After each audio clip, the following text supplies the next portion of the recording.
partisan split over public safety. You're supposed to know the difference between right and wrong at 8 years old. The ongoing debate in Annapolis over a new crime bill. A woman murdered 27 years ago today, and still no suspect nor motive. My whole family broke apart. The help police want, and how her twin sister is still fighting to get justice. Colder temperatures return, bringing heavy rain. What to expect during your Friday commute. A police chase turns deadly when a building collapses. Why a former officer says the pursuit should have never happened. Hundreds of students protesting proposed cuts to a program helping low-income families find a better education. We make their voices heard. Live from WBFF in Baltimore, this is Fox 45 News at 10. We are following the breaking news of the night. Disgraced South Carolina attorney Alex Murdaugh has been convicted of the murder of his wife and son. After a 6-week trial, it took jurors less than 3 hours to deliver that guilty verdict. Hear the prosecutor on what it meant to secure this conviction coming up. First, right now, our region is bracing for the next weather maker, and the system is bringing some changes. We're tracking a wintry mix for some areas, heavy rain for others, and a 20-degree drop. That'll be a shock considering how mild it's been. Thank you for joining us. I'm Kai Jackson. And I'm Mary Bubala. It could be a messy end to your work week. Let's bring in Chief Meteorologist Jonathan Myers right now with what's coming. Yeah, Kai, Mary, it looks like a cold rain for most of us. There could even potentially be a little bit of wet snow that mixes in, especially well north and west, or maybe even a sleet pellet or two. See all the watches and warnings out to our west with this weather maker moving in. In fact, there's even a coastal flood watch as winds switch easterly into late tonight and tomorrow. So for tomorrow afternoon, tomorrow night, minor to moderate coastal flooding here along Anne Arundel County coastline and shoreline of the Chesapeake Bay, including downtown Annapolis. So keep that in mind and do not go through areas where water covers the roadways. And then a plethora of tornado watches, severe thunderstorm watches, flood watches. Northern side, these are all winter weather watches. We've got winter storm warnings in effect. So this really a storm with multi-facets. But again, for us, it is going to be a lot colder tomorrow. High temperatures only at about 43. A good biting breeze should start mainly rain-free. But after highs at 64 today, we're only in the low 40s tomorrow afternoon with a good soaking rain coming down. I'll let you know where the chance of getting wintry weather are greatest. That's coming up in my Weather Authority forecast. Jonathan, thanks. Stay with our morning weather team as they track tomorrow's storm. They will have complete coverage minute by minute tomorrow on Fox 45 Morning News. They start at 4:30.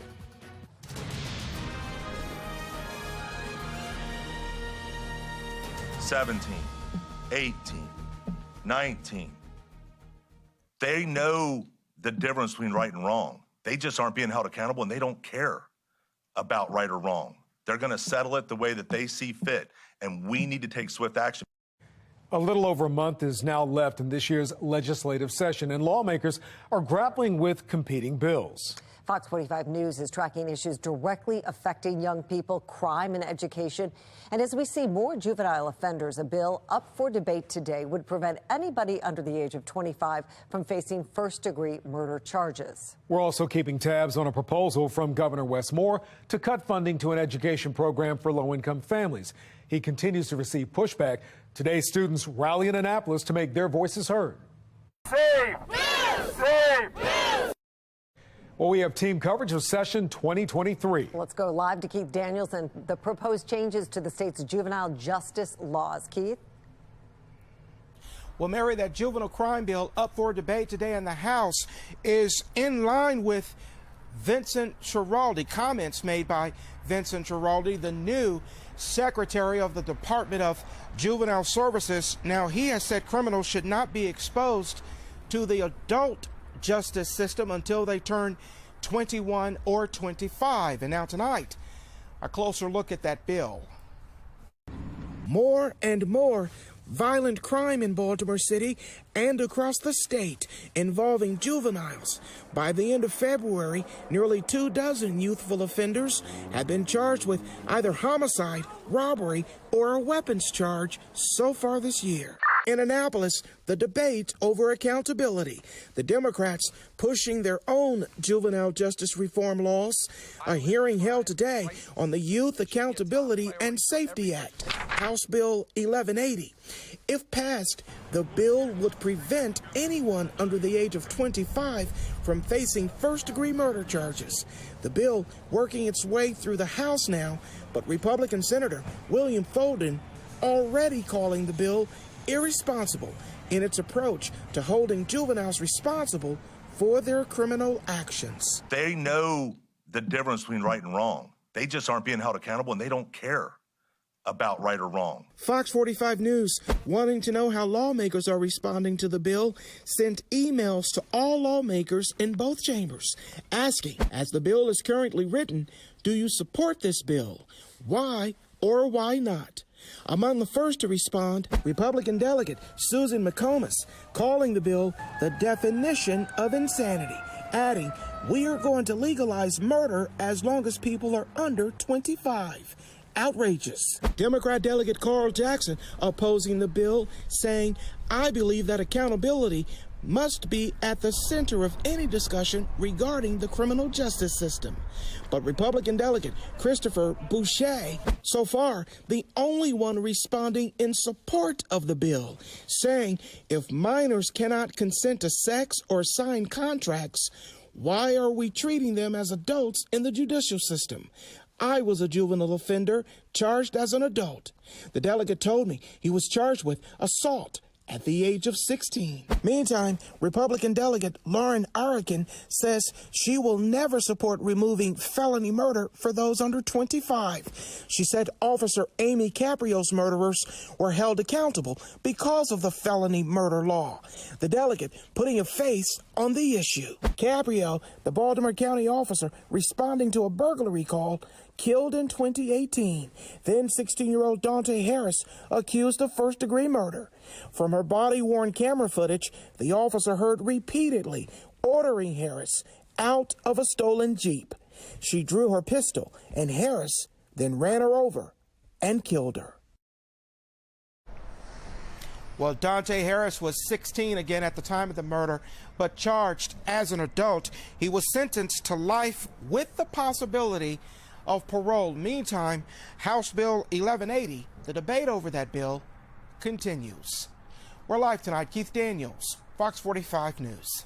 Keith, thank you. Well, now time is ticking for lawmakers to find a path forward on some of these proposals. Some Republicans are backing City State's Attorney Ivan Bates' plan to implement longer sentences for certain gun crimes because most misdemeanors only require an offender to serve 25% of jail time. That bill has had one hearing. Republicans have proposed their own legislation. One bill pushes back on the juvenile justice law. Current law shields people under 13 from facing charges. The GOP bill would reduce that age limit. The other is the violent firearms offender plan. Governor Hogan pushed this plan for years. It seems to crack down on repeat offenders, especially those who use guns. The legislation passed the Senate each of the last 2 years, but died in the House. So Republicans are trying again, but this time with the Democratic governor, which could make their plan more difficult. We're here calling on our colleagues to take action, to join us in taking action to stop violent crime. How much worse is it going to have to get for the General Assembly to act? What you've seen in the city of Baltimore is they have thrown out a prosecutor that refused to hold people accountable. We just saw the mayor of Chicago thrown out of office because she's not addressing violent crime. And so you ask, what's the difference between last year and this year? Well, people are starting to lose elections. Well, we want you to join our question of the day. Are lawmakers in Annapolis taking the crime crisis seriously enough? Right now, 100% of those who have voted say no. To make your voice heard, head to foxbaltimore.com/vote. Maryland students who've benefited from a program called Boost held a rally in Annapolis today. It's in response to the proposal from Governor Wes Moore to cut some of the funding. Mackenzie Frost has the full story. The momentum seems to be building here in Annapolis to fully fund the Boost program. More than 300 students were rallying outside the State House, urging lawmakers to fully fund this scholarship opportunity because right now, Governor Wes Moore is proposing to cut $2 million out of the $10 million program. And all of this comes as we continue to see some Baltimore City public schools struggle to see success in the classroom, and those problems are making headlines across the country. Mighty Maryland students. Mighty Maryland students. Hundreds of students showing up to show lawmakers Help support our schools. they are the product of Boost. Save! Save! I never had that experience before. Like Demi Armstrong, a 9-year-old student in Archbishop Border School in Highlandtown. And the Boost scholarships help you out with that. Because a lot of private schools are like a lot of money. Armstrong is one of the thousands of students, more than 300 just this year, who get a scholarship through Boost, allowing her to go to a private school instead of public. It's very important and special to people that is less fortunate and that need more and more education. So save! Save! Or 8th grader Gregory Butler. It's important because you need the education. Everybody needs education. Who says he wouldn't be able to attend Mother Mary Lang in Baltimore without the backing of Boost. He take away a lot of money. Governor Wes Moore says public dollars should go to public schools. In Baltimore, those public schools are struggling. Fox 45's Project Baltimore reporting 23 schools in the city did not have one student during state testing that could do math at grade level. Those sobering statistics used in former Florida Governor Jeb Bush's new op-ed in USA Today. Bush writing, from a public policy perspective, this is appalling. And from a human potential perspective, this is utterly heartbreaking. Calling on Governor Wes Moore to prioritize students. Bush says school choice could help students succeed, adding, a student-centric education model enables education funding to work on behalf of kids. Republicans in Maryland argue the hesitation to allow families to leave public schools stem from political powers. The teachers union is very powerful, and they have come in time and time again and have been the main opposition to Boost. Building a world-class. We question Governor Moore about the possibility of union influence. The decisions that I make are my decisions, and no one is behind those decisions. I think that in many ways he's returning a favor to the unions for their endorsement. Political analyst John Dede says the teachers union was one of the first big unions to back Moore on the campaign trail. And now, he says, it's flexing its power it didn't have during the Hogan administration. They were shut out for 8 years where Governor Hogan didn't care what they thought. While the push to fully fund Boost started with Republicans, Senate President Bill Ferguson, a Democrat from the city, appears to be open to funding Boost as well. In the nearly $7.5 billion that we spend on public education, $10 million on the Boost program doesn't seem like a heck of a lot. So, I think there's reason to think that we can do both and not just either or. While the Boost battle continues inside the State House, provides them a lifeline. Come to the front if you have a sign. Outside, we have 350 kids who are down here today. Rabbi Ariel Sadwin says funding for the program should not be partisan. And when we have so many low-income families who are struggling, why should they be limited in their options? And the students relying on Boost say other kids should have the same opportunity they have. Tell them I want to tell everybody needs an opportunity. Man would never. I'm so blessed and glad that I have a Boost scholarship. Without that, I don't know where I would be, what school I would be at right now. Lawmakers do have the authority to move money around and shift it during the budgeting process after the governor makes his proposal.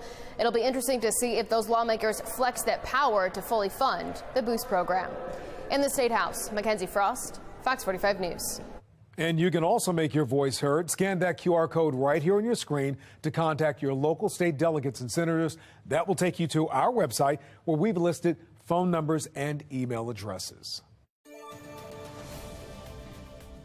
Next on Fox 45 News at 10, who killed Jody LaCourneau? Almost 30 years later, Baltimore County Police are asking for your help as Jody's twin sister shares her own efforts to seek justice.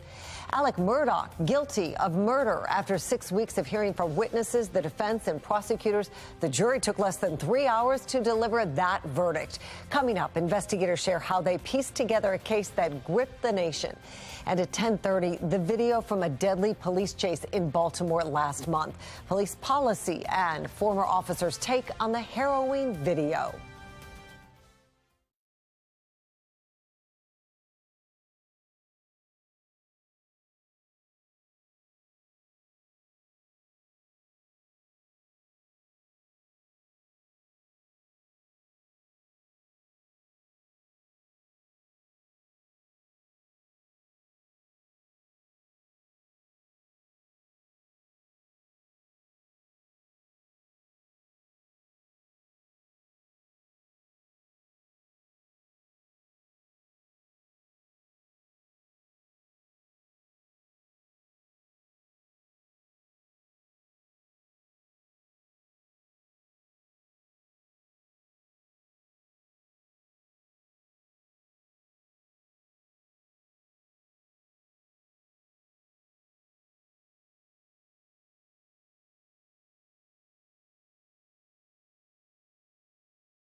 Fox 45 News, winner of 17 2022 Regional Emmy Awards, more than all other Baltimore news stations combined.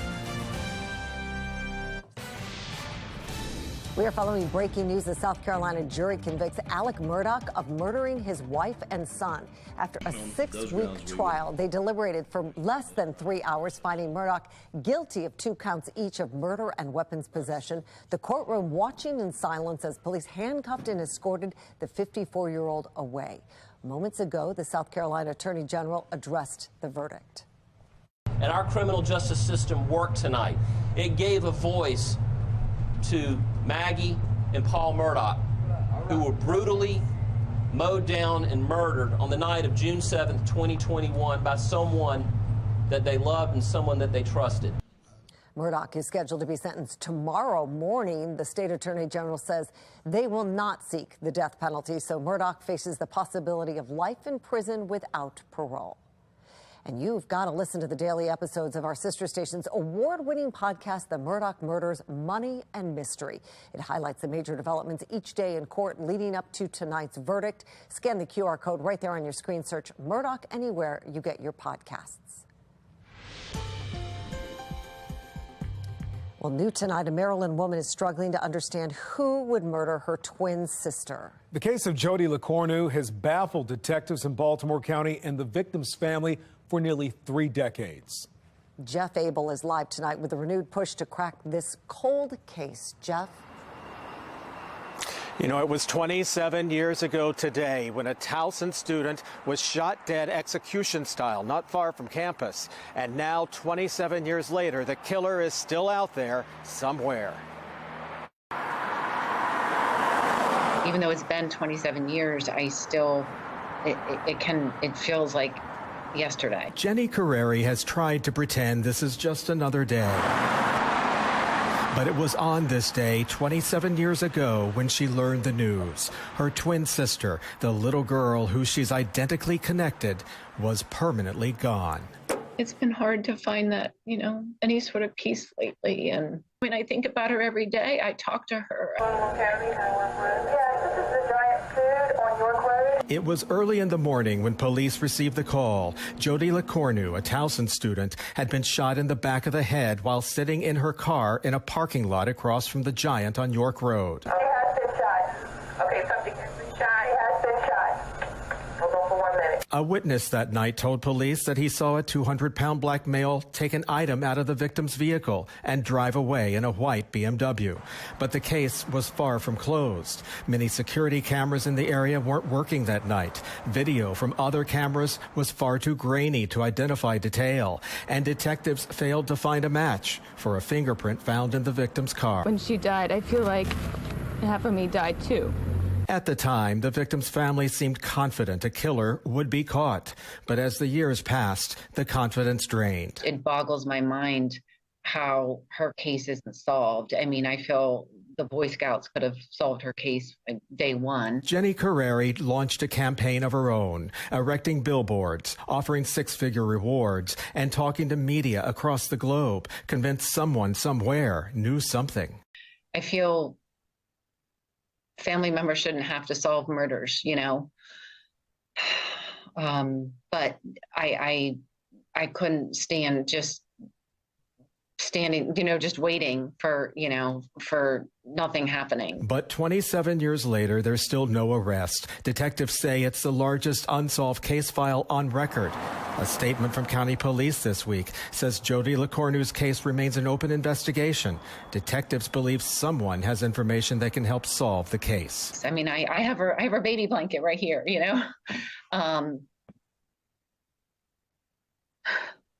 After 27 years, the unsolved killing is taking a personal toll.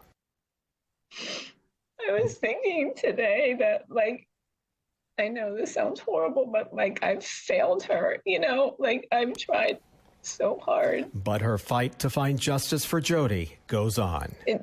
People tell me to move on, and I try, I really do.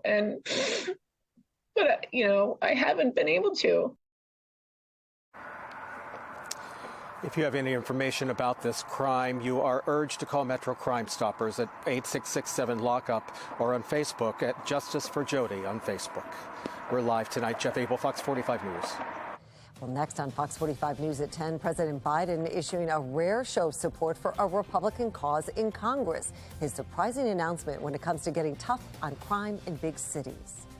Another close call at an airport in the U.S. I'm Atrell Nashar in Washington with what experts say needs to be done to keep the skies safe. And here comes the rain for us. It appears that as we work our way through tonight and tomorrow, the clouds continue to thicken. And look at this, by about lunchtime tomorrow, some heavy rain could move in. And look up toward Frederick, a little bit of blue in there. There could even be a wet snowflake or a sleet pellet that gets into the mixture there, but it shouldn't accumulate to anything. And then some heavy rain tomorrow evening. I'm going to let you know when this stuff all is going to get out of here and how much you're going to see by the time it does in my Weather Authority forecast.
Developing tonight, a number of troubling incidents in the nation's skies. At least 10 passengers on a Spirit Airlines flight from Dallas to Orlando are hospitalized after a battery fire forces that plane to make an emergency landing in Jacksonville. And a close call in Boston, a commercial plane and private jet nearly colliding. This is the 5th incident of such a close call this year. National correspondent Atrell Nashar has the latest on the investigation and a potential explanation for why this keeps happening.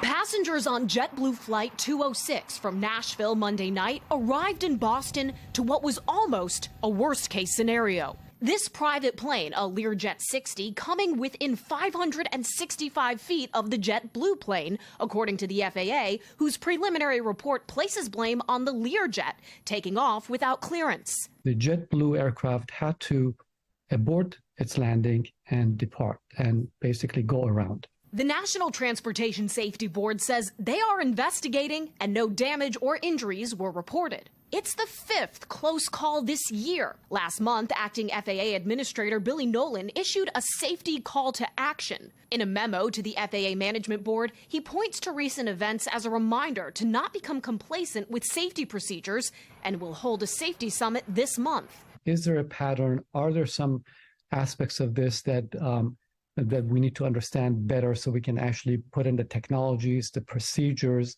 to make sure that these things don't happen again? Coming out of the height of the pandemic, when some pilots hadn't flown in months, there were dozens of mistakes reported to the FAA that could have caused real dangers. According to FAA data, the number of narrowly avoided collisions or potential collisions in 2022 reached a 6-year high.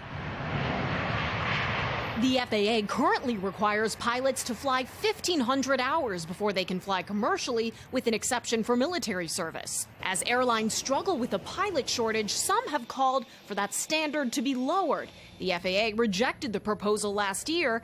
Philip Washington, the president's nominee to lead the FAA, told senators Wednesday he'd do the same. If confirmed, I will not deviate from that standard.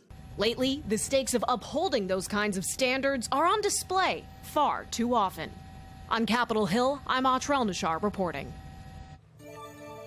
Let's take a look right now at the Fox box. On the top left, President Biden says he supports GOP-led efforts to block Washington, D.C.'s council bill overhauling the criminal code in our nation's capital. The president said, quote, "I don't support some of the changes D.C. Council put forward over the mayor's objections, by the way, such as lowering penalties for carjackings." A bill has passed the House, and the resolution is poised to clear the Senate on a bipartisan basis. Top right, New York City on the verge of paying out up to $24,000 to Black Lives Matter protesters arrested, some beaten, during enforcement of a curfew imposed during protests of the murder of George Floyd in 2020. Nearly 300 people could be eligible for payments in the proposed settlement. New York Congressman George Santos will be the subject of a House Ethics Committee probe. A recent poll from the Siena College Research Institute shows 66% of New York voters believe the Long Island Republican should resign from Congress. Bottom right, NFL coach Brian Flores' racial discrimination lawsuit against the NFL will go to court, not arbitration. A federal judge ruled the suit against the league, and 3 teams that did not hire him as a head coach will essentially be decided in public, not behind closed doors. Be the first to know about breaking news by signing up for News on the Go. Go to foxbaltimore.com and click on Mobile Alert Sign Up under the Station tab. You can also download the Fox 45 app for your smartphone. Search WBFF in your app store. A shocking new video of a police chase in East Baltimore that ended in a deadly crash. Why one law enforcement expert says that pursuit should have ended sooner. Parents in Baltimore County protesting potential school redistricting plans, the options on the table, and why the changes have parents so worked up. Former President Trump pushing his comeback this week, and President Biden says there's another way for Democrats to rally. I'm Scott Thuman in Washington with a look ahead at 2024 next.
Maryland state investigators released video of a police chase in Baltimore, which ended in a deadly crash. This happened the night of February 8th in East Baltimore, and video shows people or police trying to stop that vehicle. There it is.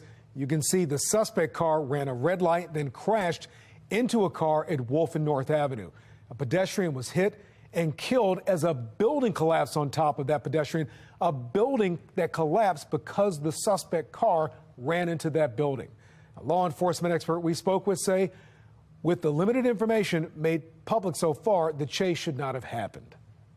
In most departments in the country, they're not allowed to chase. Officers are not allowed to chase anymore for property crimes because of fatalities and injury accidents that have happened to innocent citizens over the years.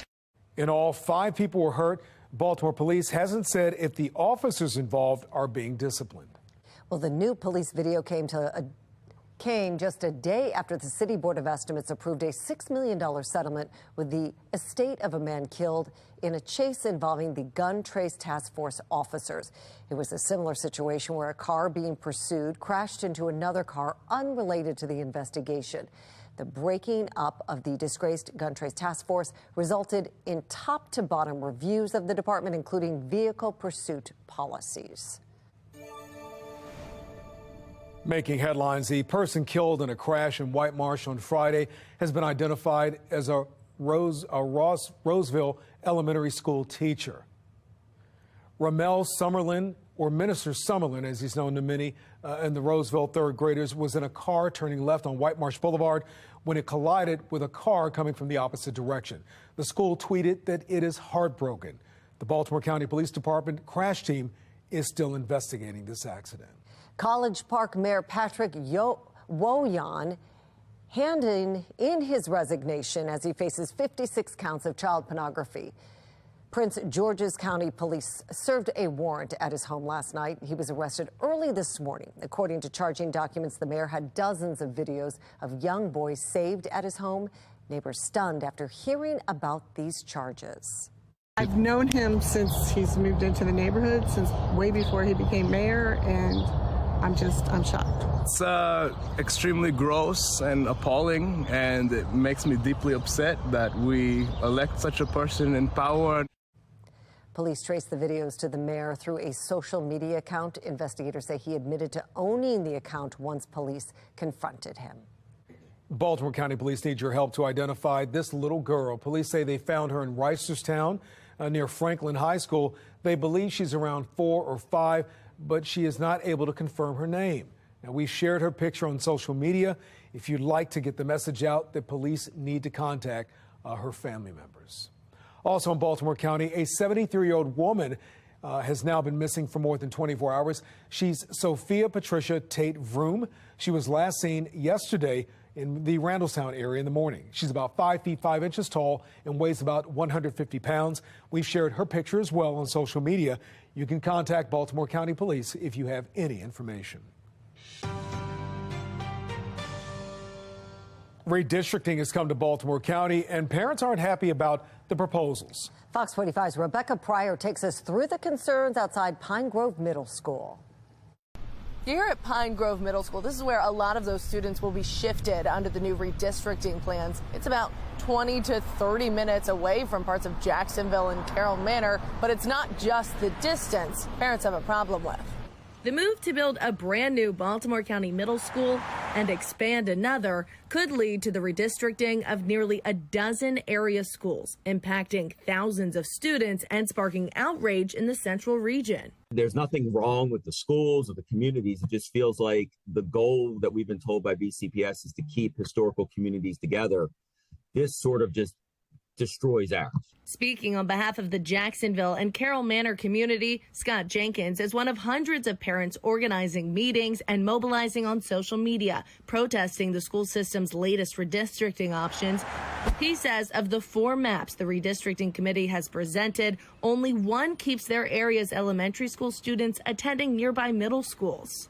All the kids from Jacksonville and Carroll Manor play together. They have friends together. Relationships he believes are especially important to maintain with kids still recovering from the severe social disruptions brought on by the pandemic. Our kids are finally getting their legs under them. They're finally out getting relationships going again. So it just seems like at this point in time, to pull half of our community away from the other half would just have detrimental consequences to all of our kids. Distance is also a concern. Jenkins says sending Jacksonville and Carroll Manor students to Pine Grove Middle would entail long bus rides and commutes for parents outside of where they live and work. A parent in our group has a child at Delaney and a child at Cockeysville. Delaney and Pine Grove are 30 to 40 minutes apart. So that's going to be impossible for her to pick her one child up and then get all the way across the county. Meanwhile, BCPS says its redistricting committee, made up of middle school parents, teachers, and school representatives, is still in the process of finalizing its boundary study. They're also offering a number of opportunities for parents to weigh in on the plans, including at 2 public information sessions coming up just next week. Meetings Jenkins says parents in his community will certainly be attending. And there's no representation from the affected elementary schools on the committee. It just all seems not fair. Yeah, those public information sessions will take place next Wednesday and Thursday. For the details on where and when, you can find them in this story on our website at foxbaltimore.com. In Baltimore County, Rebecca Breyer, Fox 45 News. Anne Arundel County is also working on redistricting plans. The school system there releasing an online tool for members of the public to comment and review 2 different scenarios to better balance enrollment across the system. For more information, head to foxbaltimore.com. Baltimore City is not the only school system to have entire schools with 0 students able to test at a grade level in math. Minnesota-based think tank, the Center of the American Experiment, analyzed last year's statewide scores and found 19 schools in a similar situation. The Department of Education's national report card released in the fall shows no state saw math improvements among 4th or 8th graders last year.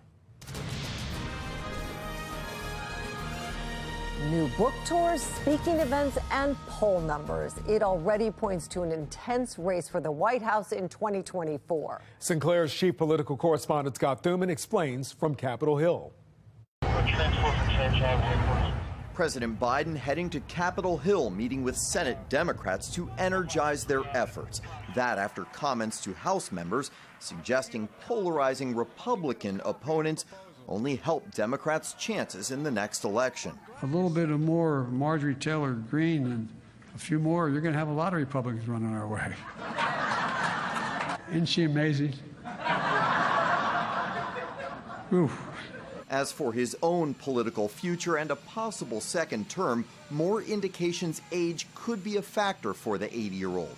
With a new Yahoo YouGov poll indicating 65% of registered voters are very or somewhat concerned about his health and mental acuity. Meanwhile, not far behind, at age 76, former President Trump speaking this week at CPAC, the annual conservative conference, and relying on a strong standing with Republican voters, banking on the kind of support still seen in this Fox News clip. Who's your man? Who's your woman? My man, Donald Trump. Trump. Trump and Nikki Haley. Who's your pick? Oh, gosh, I don't know. Trump or DeSantis? That in the old congressional district of who could be his biggest in-party challenger, Florida Governor Ron DeSantis, currently on a book tour, still hiding any intentions to take on Trump, but touting policies he believes are key to winning votes. But we were taking on issues that had broad resonance across party lines: parents' rights and education, fighting the woke ideology and woke indoctrination, standing up for law and order. Back to Trump, Politico reporting that his hold over the Republican Party could be slipping a bit with rank and file, that since he announced his re-election bid 4 months ago, he's received fewer than 20 endorsements from House Republicans, perhaps waiting for a better option. On Capitol Hill, I'm Scott Thuman.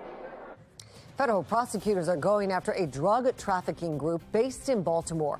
What they're accused of doing, landing them in this week's Maryland's Most Wanted.